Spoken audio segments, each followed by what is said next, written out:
Je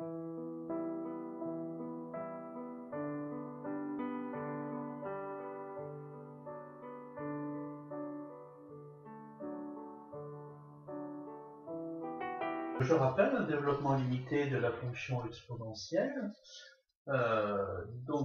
développement limité d'ordre n. Eh bien, nous allons voir avec Xclass et GeoGebra que ces choses-là ont quelque chose à voir et c'est parfaitement crédible lorsque l'on compare les courbes représentatives de la fonction exponentielle, par exemple, avec la courbe représentative de la fonction polynomiale ici. Et on verra comment ça évolue lorsque n devient de plus en plus grand. Alors avec Xclass, comment on va faire? Eh bien, on va tout simplement faire un petit programme. Et qu'est-ce que l'on va faire? Eh bien, par exemple, je vais demander fixer une valeur de n, un ordre. Pour ça, je vais écrire input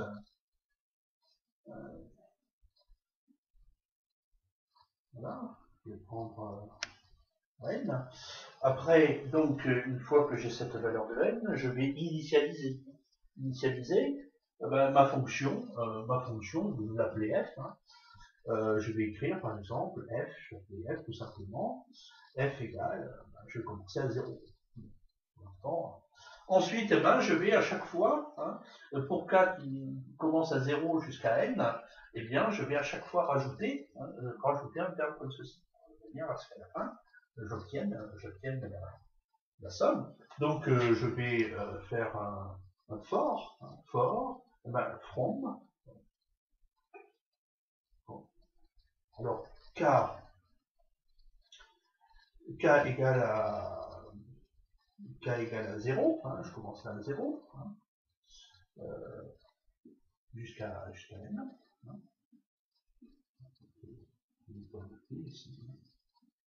Xclass. Qu'est-ce que je fais? Eh bien, je vais écrire que f est égal à f plus ce terme-là, c'est-à-dire la fois x à la puissance k divisé par factoriel k, donc avec Xclass,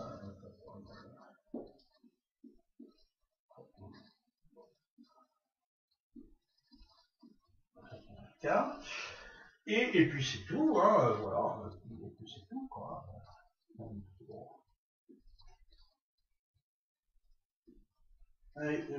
Et ensuite, je vais tout simplement tracer la fonction qui est donc pour ça, je vais mettre sans plus de précision. Donc, bref, voilà ce que je vais faire avec Xclass. Qu'est-ce que je vais faire avec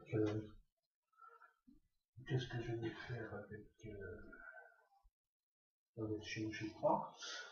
GeoGebra, c'est intéressant. Je vais d'abord refaire.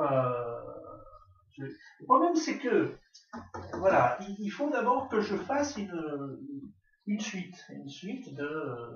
Alors pour ça, il faut que je fasse ce que j'appelle une séquence.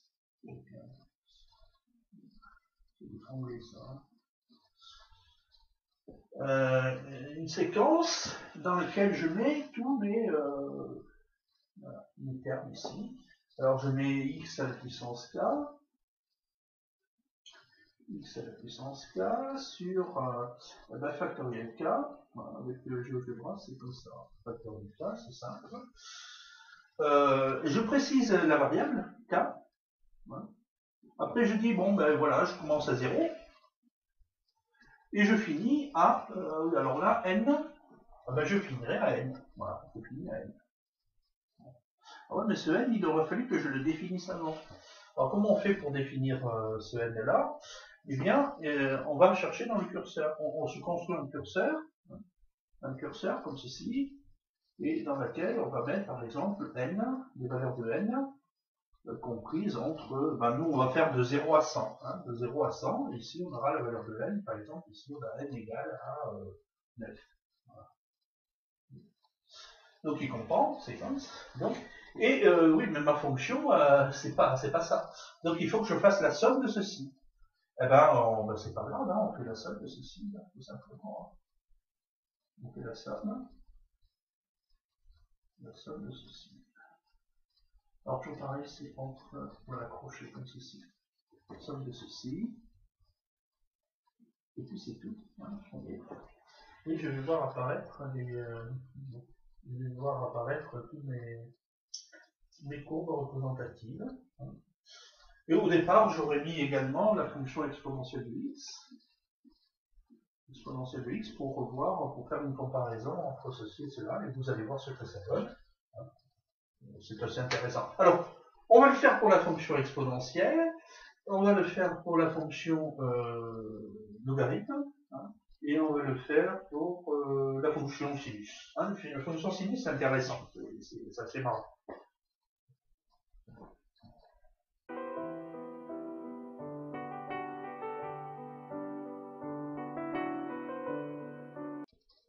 Commençons par la fonction exponentielle. L'ordre du développement limité, l'ordre n, pour k allant de 0 jusqu'à n, et bien chaque fois on rajoute x à la puissance k sur factoriel k. Voyons ce que ça donne pour n égale à 5. C'est pas mal, mais on est encore assez loin pour les valeurs négatives, tout particulièrement. Voyons ce que ça donne pour n égale à 10. Il y a un léger mieux, mais enfin, toujours pareil pour les valeurs négatives, c'est pas terrible. Et enfin, pour n égale à 100 par exemple,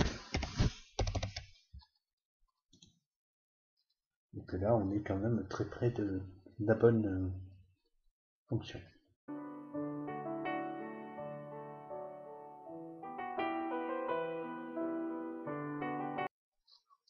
La fonction exponentielle, donc représentée en pointillé ici, et notre approximation en vert. Donc ici, développement limité à l'ordre 0, n égale à 0, n égale à 1.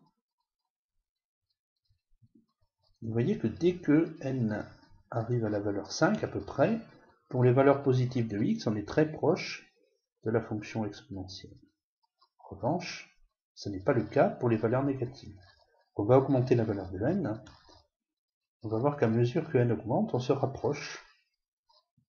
Oui, il y a un battement de queue là, mais vous voyez qu'avec n qui augmente, on s'en rapproche.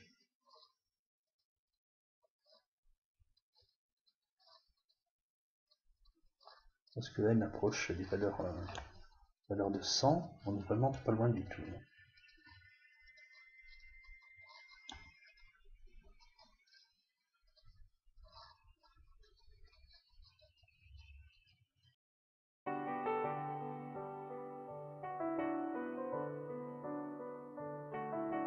Logarithme népérien de x, alors là il ne faut pas se tromper.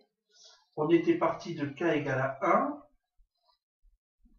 Bon, déjà, pour le curseur ici, il faudra modifier le curseur de manière à partir de 1. Ici, il faudra partir de k égale à 1. Vous voyez, il y a des choses qu'il faut penser. Donc k égale à 0 égale à 1. Hein. Donc ensuite, eh bien, c'était quoi? Je ne me souviens plus, ça faisait du moins 1 exposant k plus 1. On avait du x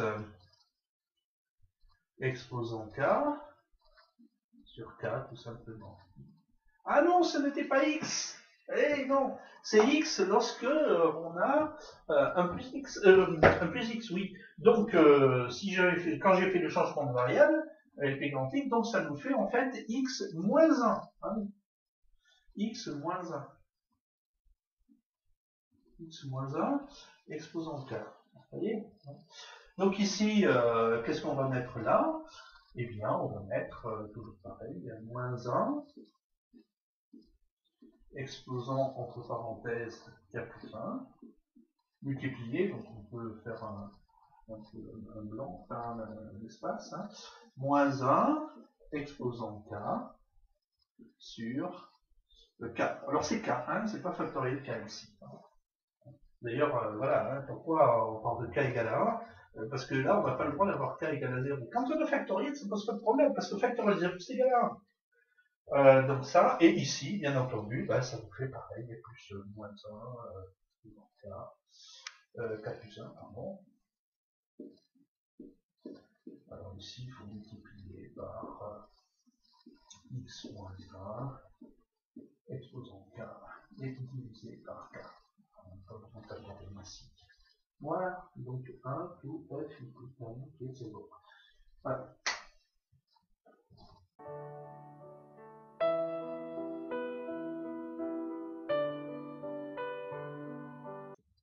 Alors pour la fonction exponentielle, donc toujours l'ordre n, k allant de 1 jusqu'à n. Alors pourquoi k allant de 1? Parce qu'on divise par k. On ne peut pas diviser par k si k égale à 0. On pourrait le faire avec factoriel k, hein, puisque factoriel 0 est égal à 1. Donc, alors, une chose, hein, on avait un développement limité de logarithme népérien de 1 plus x. Donc si je veux avoir uniquement le logarithme népérien, au lieu de prendre x, je prendrai x moins 1. Donc je fais à chaque fois, je rajoute moins 1 à la puissance k plus 1, multiplié par x moins 1 à la puissance k, divisé par k. Alors il y a une chose qui est très importante aussi ici, il faut quand même se dire que ça n'est vrai que lorsque x est compris entre, lorsque x est compris entre moins 1 et 1, lorsqu'on utilise le logarithme népérien de 1 plus x, donc ici, comme on a x moins 1, donc ça sera valable uniquement sur la fenêtre 0, 2. On va voir que au-delà de cette fenêtre, le résultat est très différent de logarithme. Donc on va voir ce que ça donne pour n égale à 5 par exemple. Vous voyez que c'est pas mal, hein, on a la fonction, on approche la fonction logarithme. Au niveau de 0, bon, bah, on traverse un petit peu l'axe, hein, c'est pas terrible. En revanche, vous voyez, dès qu'on dépasse 2 ici, hein, donc l'écart entre... donc ça devient très faux. Hein. Donc continuons. Pour n égale à 10, approche de 0, c'est pas mal. Hein, nous on traverse toujours l'axe. Alors que bon, bah, dès qu'on dépasse 2 ici, ça va plus du tout. Enfin bon, ça on s'y attendait, hein. Il n'y a pas de miracle. Ensuite, bien on va faire n égale à 100.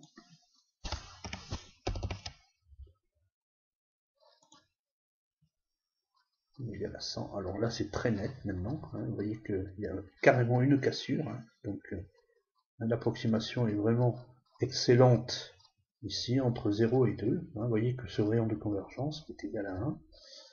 Et donc, vous voyez que on a une tendance. Bon, on va peut-être traverser l'axe à un moment donné, mais c'est quand même assez proche de la réalité.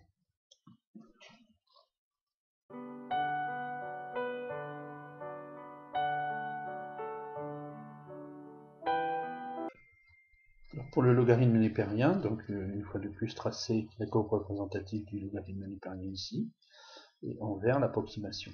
Alors il n'est pas nécessaire d'aller au-delà de la valeur 2 ici, hein, puisque on sait très bien qu'au-delà, eh bien l'approximation n'est plus valable.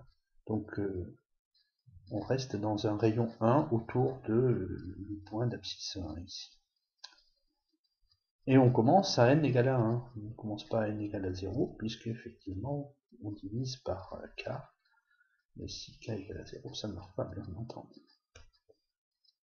Alors on va voir ce qui se passe. Alors on arrive assez rapidement, hein, mais toujours dans ce petit périmètre. Hein. On voit qu'au-delà de 2, hein, eh bien ça ne marche pas, hein, même si on augmente fortement n.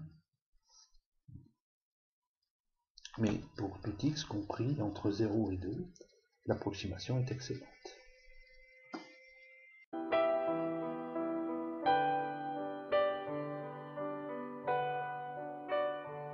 Dans la fonction fonction sinus. Hein.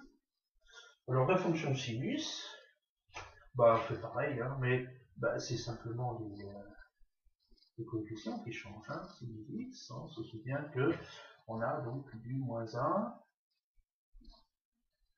exposant k, x exposant donc 2k plus 1 sur factoriel de 2k plus 1.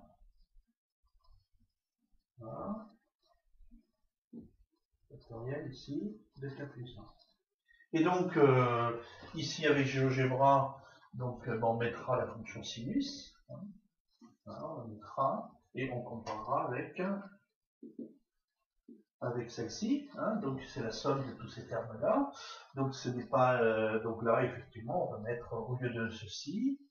Vous voyez, je vais remplacer ceci par donc moins 1 exposant k, x exposant entre parenthèses 2k plus 1, 2k plus 1, et divisé par pardon, 2k plus 1, 2k plus 1, entre parenthèses, avec un point d'exclamation. Voilà, tout simplement. Et ici, pareil, f égale y, mais ici on change, hein, on change tout simplement ici. Voilà. Au lieu de mettre ça, on met donc plus moins 1 exposant k multiplié par x exposant entre parenthèses 2k plus 1 divisé par entre parenthèses non, ici c'est factoriel.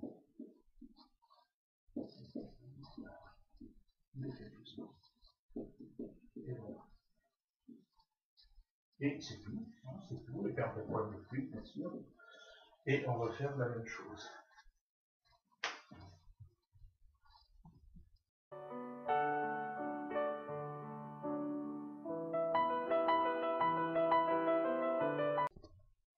La fonction sinus, donc on va rentrer n. L'ordre du développement limité ne sera pas n ici, mais 2n plus 1.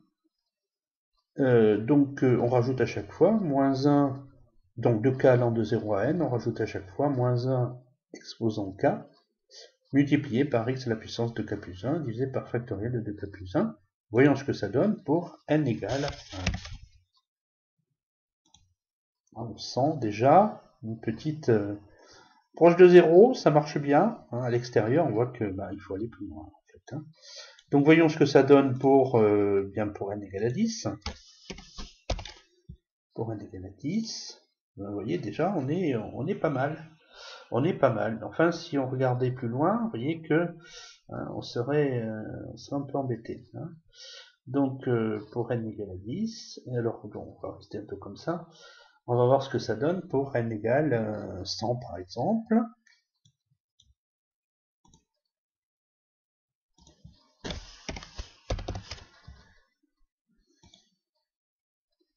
Pour n égale à 100, vous voyez, ça va beaucoup mieux.